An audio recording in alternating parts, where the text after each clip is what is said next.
കേരളത്തിലെ ഏറ്റവും വലിയ ആനസംഗമമായ വടക്കുംനാഥ ക്ഷേത്രത്തിലെ ആനയൂട്ട് ആഘോഷത്തോടെ നടന്നു. ആനപ്രേമികളുടെയും പൂരപ്രേമികളുടെയും മനം നിറച്ച് 50ഓളം ആനകളാണ് ഇത്തവണ എത്തിയത്. മലയാള മാസമായ കർക്കിടകം തുടങ്ങുന്നതോടെയാണ് വടക്കുംനാഥ ക്ഷേത്രത്തിലെ ആനയൂട്ട് നടക്കുന്നത്. കേരളത്തിലെ തന്നെ ഏറ്റവും വലിയ ആനസംഗമമാണ് ഇത്.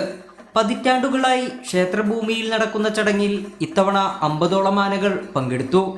ഔഷധ ഗുണങ്ങൾ അടങ്ങിയ ഭക്ഷ്യവസ്തുക്കൾ സമാസമം ചേർത്താണ് ആനകൾക്കായി ആഹാരം തയ്യാറാക്കുന്നത്. തിങ്ങി നിറഞ്ഞ ഭക്തരുടെ സാന്നിധ്യത്തിൽ ആദ്യ ഉരുള തിരുവമ്പാടി ലക്ഷ്മിക്കുട്ടിക്ക് മേൽശാന്തി പയ്യപ്പള്ളി മാധവൻ നമ്പൂതിരി നൽകി. ഓരോ ആനയ്ക്കും 10 ഔഷധ ഉരുളയും 10 പട്ടയും തണ്ണിമത്തൻ, കരിമ്പ്, മുന്തിരി, കക്കരി തുടങ്ങിയവയും നൽകി. കഴിഞ്ഞ ദിവസം പുലർച്ചെയോടെ ക്ഷേത്രാങ്കണത്തിൽ നടന്ന ചടങ്ങുകളോടെയാണ് ആനയൂട്ട് നടന്നത്. 48 കൊമ്പന്മാരും 8 പിടിയാനകളുമാണ് ഇത്തവണ ആനയൂട്ടിൽ പങ്കെടുത്തത്. സവിശേഷതയേറിയ ആനയൂട്ട് കാഴ്ച കാണാൻ നിരവധി ഭക്തരും പൂരപ്രേമികളും ആനപ്രേമികളുമാണ് എത്തിച്ചേർന്നത്. കൈരളി ന്യൂസ്, തൃശൂർ.